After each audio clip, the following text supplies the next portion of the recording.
This time I decided to opt an interesting area, an area which is usually used in ordinary parlance by every person in one way or other: admission and confession.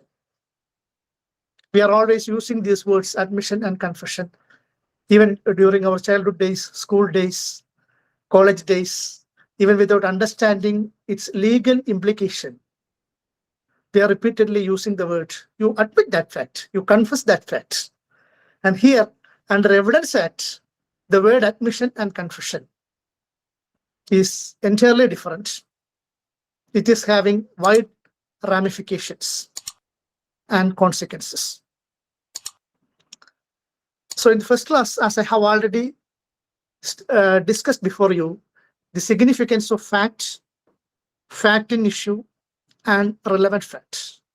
Why I am just reminding you regarding the significance of those words, because it is inextricably connected, so connected with the question of admission and confession, because admission and confession is dealing with fact and fact in issue first. Here we can see that the word admission is defined in the Evidence Act. You cannot find an exact definition of confession under Evidence Act. Section 24 to 30 of Evidence Act is dealing with under what and what circumstance admission, the confession is admissible in evidence. Put it in other words, admission is the genus from which confession is a species originates. Even in our college days, you are remembering the question, all admissions are not confession, but all confessions are admission. Because admission covers confession, but a confession need not necessarily be an admission. With this short introduction regarding the generic terms of admission and confession, I think we can proceed with the sections. I'm having only a limited time, and the area is very vast, and the section I am attempting to cover starts from section 17 to section 31. I don't know whether I am able to complete it within the stipulated time limits. Anyway, section 17 of the Indian Evidence Act defines the term admission. Admission is defined. And what is an admission? Admission is a statement, oral or documentary, or contained in electronic form, which suggests any inference as to any fact in issue or relevant fact. So admission simply means it is a statement. A statement may be oral, a statement may be documentary. And we know that after the introduction of electronic media, it may be an admission in an electronic form. That is regarding a fact in issue or relevant fact. And what is this fact in issue? We know that fact in issue means when a particular fact is alleged by one party and that particular fact is denied by the other party, it becomes an issue. Otherwise, it is a mere fact. There is no issue. The question of issue arises when I am saying that I borrowed an amount of rupees 1 lakh from B and B denies, then no, it is an issue.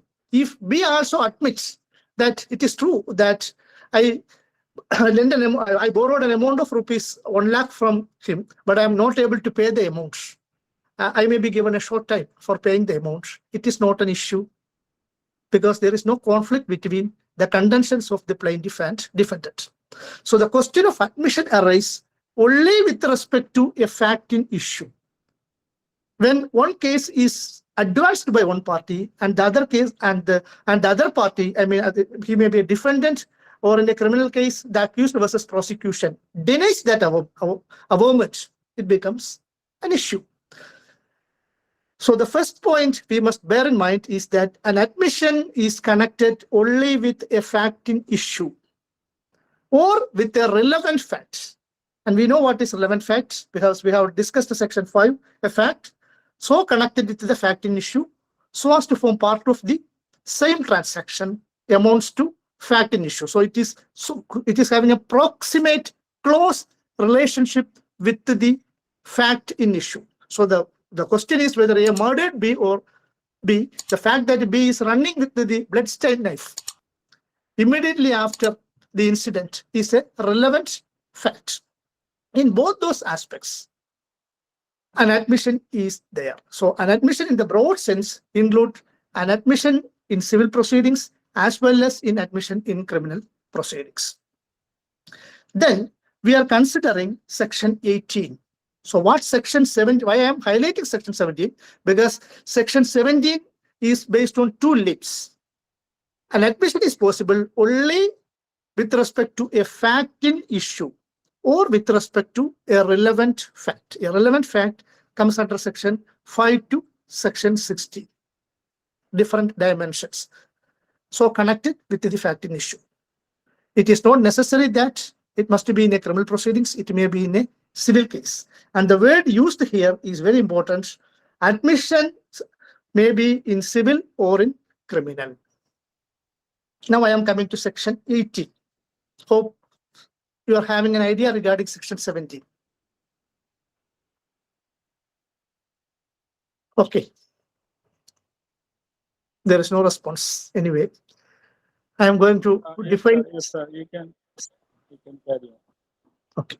Yeah. Regarding section 18, says that admission to party to proceedings or his agent is an admission.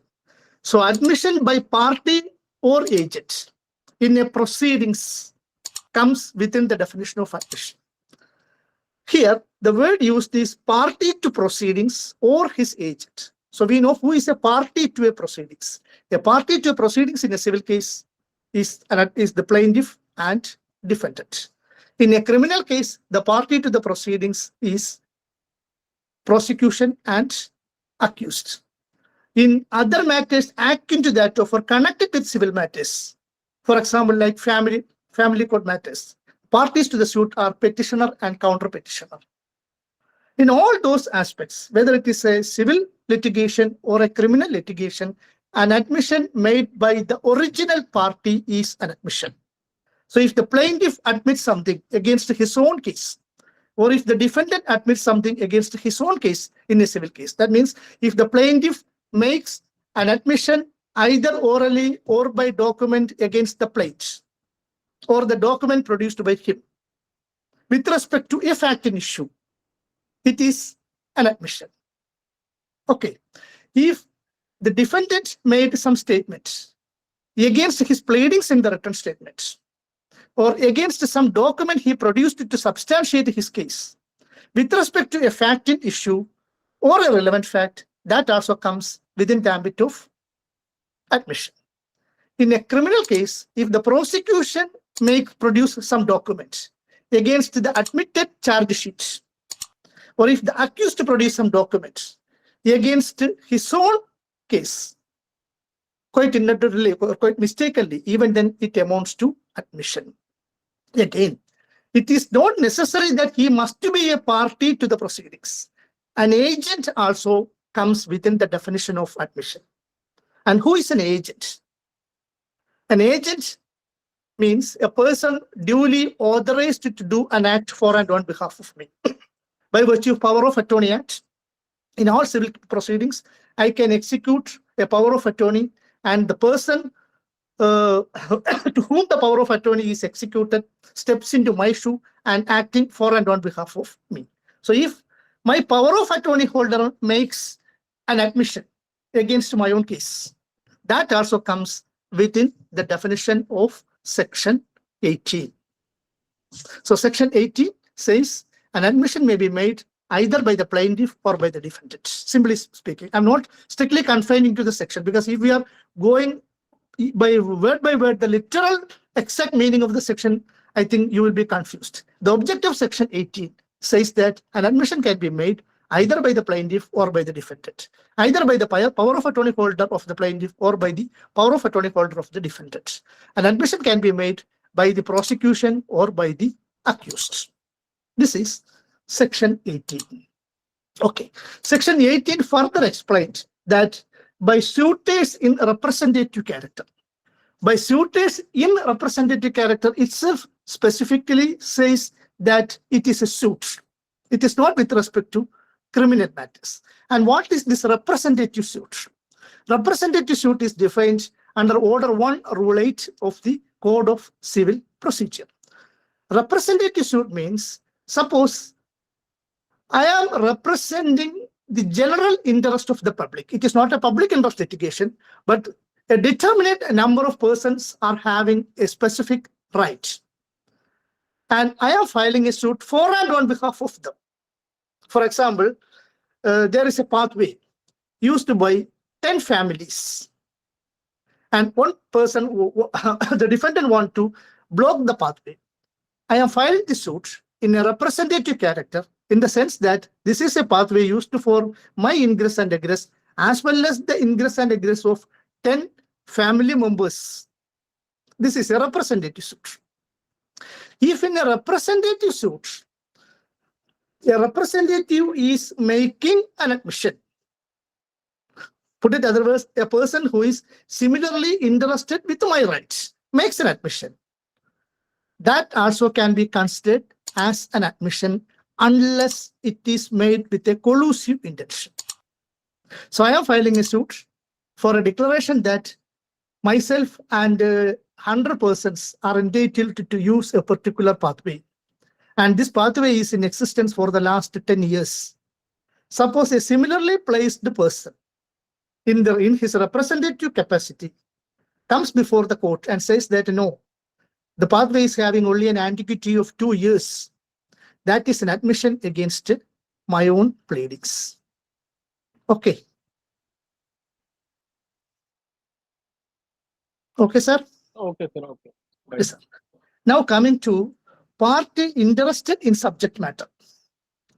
Party interested in subject matter is a question of interest.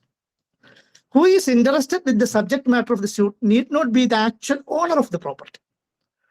For example, I am filing a suit for a declaration that I am the absolute owner with respect to a house. Or I am filing a suit against the corporation that my house shall not be demolished because the house is situated not in the road Purampok. Deposition made by my made by my wife or my child, who is having an equal interest in the property or is having a pecuniary interest in the property, is an admission. It is not necessary that he must be a party to the suit. It is not necessary that he must be an agent of the suit, in spite of being the fact that he is neither a party to the suit nor an agent of the suit, agent of the original suit.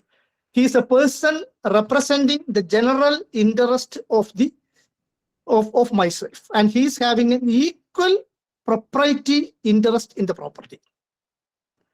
So a statement made by a person having the very same pecuniary or property interest is an admission. Again, says section 18, the fourth pillar of section 18, person from whom interest derives. So I am filing a suit on the basis of a document executed by another person from which I got the property. So suppose I am filing a suit for a declaration of pathway passing through my property. And my consistent case is that I purchased the property just 2 years back. Prior to that, the original Jenny, the original owner, was enjoying this property for the last 20 years, from whom I purchased this property. So my specific case is that regarding the antiquity of the pathway, I personally know that it was in existence since the date I purchased the property. From the Jenny from whom I purchased the property, the original owner from whom I purchased the property was using this property for the last 20 years. And therefore, this pathway is having an antiquity of more than 20 years. And I am pleading easement by grant, easement by prescription. In prescriptive right, the period is 12 years. Government land, it is 20 years. If the original owner comes before the court and in the cross-examination, from whom I derive the title, denies my contention that, suppose the counsel asks, can you suggest the antiquity of this pathway, he says it is having an antiquity of 5 years or 6 years. His statement cut at the root of my case. He steps into my shoe, from whom the property is actually purchased by me, from whom the interest is derived to me. So when such a statement is made by the person from whom the interest is derived, that is an admission. So regarding section 18, there are 4 layers. First, the parties to the suit or proceedings. Here the word used is not only suit but also proceedings. Suit definitely refers to civil proceedings because comes under Order 7, Rule 1. You are filing a civil suit. So the word suit squarely applicable to CPC, but proceedings need not necessarily be civil, need not necessarily be criminal. For example, an original petition filed under Section 7 of Family Court Act, or a writ petition filed with civil significance or civil relevance comes under proceedings. Similarly, proceedings also comes within the wide definition of all criminal proceedings. So the word used is suit or proceedings. Suit squarely applicable to CPC. Proceedings include civil nature proceedings and criminal proceedings, in which either you are a plaintiff or you are a defendant, or you are a prosecutor or you are an accused, again, or you are the power of attorney holder. Second part, a suit in which you are contesting the suit in a representative capacity, an admission made by a similarly placed person. Though he is not an actual party in that suit, he is admissible unless you can convince that it is not collusive. Third, a suit where the party interested in the subject matter of the suit. As I have already stated, I am not the title holder of the property, but I am having an equal interest in the property of the property. My statement may be fatal to you. And lastly, a person from whom the interest is derived. So my existence depends from that person. If that person himself denies my existence, I have no existence. Okay, sir. Oh, okay, sir. So ആർക്കെങ്കിലും section 17, section 18 ആയിട്ട് ബന്ധപ്പെട്ട് do you have any doubts? You can ask. Otherwise, sir will continue the session.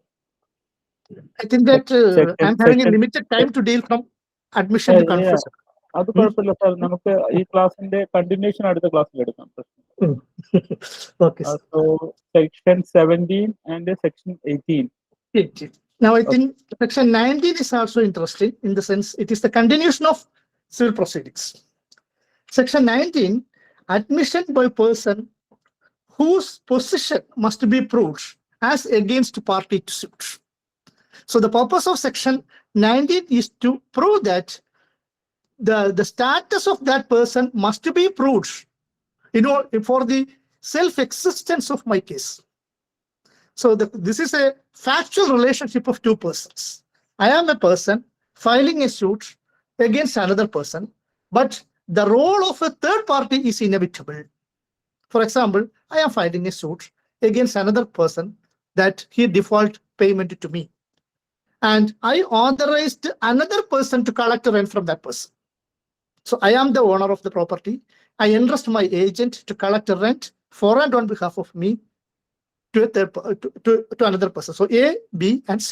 A is the owner, B is the agent, and C is the person from whom I am bound to collect. I am entitled to get rent. So the statement of B is very crucial here. I filed a suit against C. A filed a suit against C. Suppose B comes and say before the court that no rent is due from C, because B is the person appointed by me to collect rent for and on behalf of myself from C. If B comes before the court and say that no rent is due from C, my case is gone forever. The admission made by B is an admission against myself. This is the sum and substance of section 19. The presence of a person, though he is not a party to the suit, He is not in representative capacity. He is having no proprietary interest in the property. In whatever manner, he does not come within the ambit of Section 18. But his statement is fatal. His statement determines my case. So whatever statement he makes amounts to an admission. Because without him, I cannot have an independent existence in that case. I have no direct dealing with C. B is the authorized person, authorized to collect rent. And my case is that rent is due from C. B, the authorized person, says that no rent due from C. It's an admission against me. Okay. Clear on. Yes. So regarding these three, I think another one, section 1920 is also important. Admission by person expressly referred to by party to suit. Admission by person expressly referred by party to suit simply means I am filing a suit and I repose faith and confidence upon a particular person to prove my case. For example, I construct a house. My specific case is that the construction is poor. And I specifically authorize an engineer that he is the best person to determine whether this building is constructed in accordance with the norms and rules. So my specific case, my authority, my right is actually delegated by a special reference.